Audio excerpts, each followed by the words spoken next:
नमस्कार, मैं हूं प्रियंका। आप देख रहे हैं वीडियो टीवी भारत। 50 साल पहले लेनिनग्राड की सड़कों ने मुझे एक सबक दिया था, और वो ये कि अगर लड़ाई होनी ही है तो आपको पहला मुक्का मारना होगा। ये बात रूस के राष्ट्रपति व्लादिमीर पुतिन ने अक्टूबर 2015 में कही थी।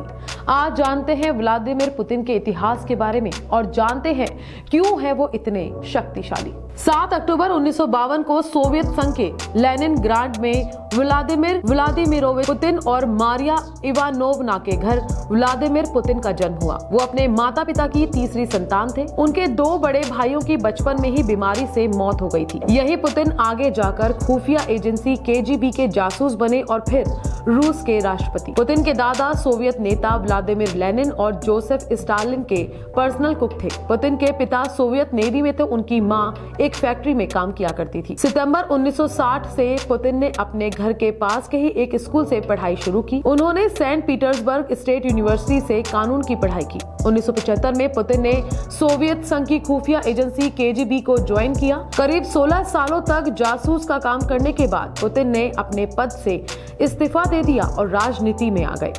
1991 के आखिरी में सोवियत संघ टूट गया। 25 दिसंबर 1991 को सोवियत संघ के राष्ट्रपति मिखाइल गोर्बाचोव ने अपने पद से इस्तीफा दे दिया और रूस के नए राष्ट्रपति बोरिस को सत्ता सौंप दी। व्लादिमीर पुतिन रूस के राष्ट्रपति बोरिस येल्त्सिन के करीबी बन गए और राजनीति में अपनी जगह बनाते चले गए। 1999 में येल्त्सिन ने पुतिन को प्रधानमंत्री के तौर पर नियुक्त किया। 31 दिसंबर 1999 को येल्त्सिन ने राष्ट्रपति के पद से इस्तीफा दे दिया। उसके बाद पुतिन कार्यवाहक राष्ट्रपति बने। 26 मार्च 2000 को पुतिन ने अपना पहला राष्ट्रपति चुनाव जीता। मार्च 2004 में पुतिन दूसरी बार राष्ट्रपति चुने गए। उन्हें 70% से भी ज्यादा वोट मिले थे। 1993 का रूसी संविधान कहता है कि कोई भी व्यक्ति लगातार 2 कार्यकाल तक राष्ट्रपति बना नहीं रह सकता। लिहाजा 2008 में पुतिन को पद छोड़ना पड़ा। पुतिन ने दमित्री मेदवेदेव को अपना उत्तराधिकारी घोषित किया और खुद प्रधानमंत्री बन गए। मेदवेदेव की सरकार में संविधान में संशोधन किए गए और तय किया गया कि राष्ट्रपति का कार्यकाल अब 4 साल की बजाय 6 साल का होगा। चूंकि पुतिन प्रधानमंत्री रह चुके थे, इसलिए वो 2012 में तीसरी बार रूस के राष्ट्रपति चुने गए। मार्च 2018 में पुतिन चौथी बार राष्ट्रपति बने। 2018 के चुनाव में पुतिन को 75% से ज्यादा वोट मिले थे। जुलाई 2020 में पुतिन एक संविधान संशोधन लेकर आए। इसमें उन्होंने 2036 तक राष्ट्रपति बने रहने की ताकत मिल गई। पुराने कानून की जगह नए कानून ने ले ली।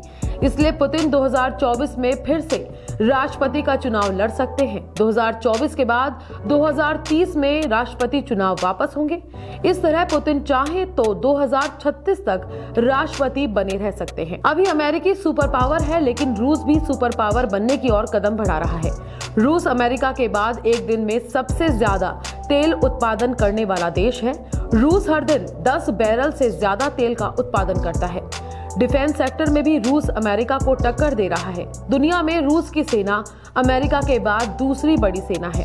रूस अपना रक्षा बजट लगातार बढ़ा रहा है। 2020 में रूस ने अपनी सेना पर 61.7 अरब डॉलर का खर्च किया था।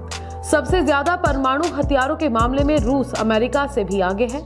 Stockholm International Peace Research Institute के मुताबिक 2020 तक रूस के पास 6375 परमाणु हथियार थे, तो अमेरिका के पास सिर्फ 5800 हथियार। करीब 30 साल पहले अपनी नई पहचान बनाने वाला रूस संयुक्त राष्ट्र सुरक्षा परिषद का स्थायी सदस्य है। रूस के पास वीटो पावर भी है। अमेरिका, फ्रांस, रूस, चीन और UK के पास ही वीटो पावर है। तो ये थी हमारी खास रिपोर्ट। जुड़े रहिए वीडियो टीवी भारत के साथ। नमस्कार।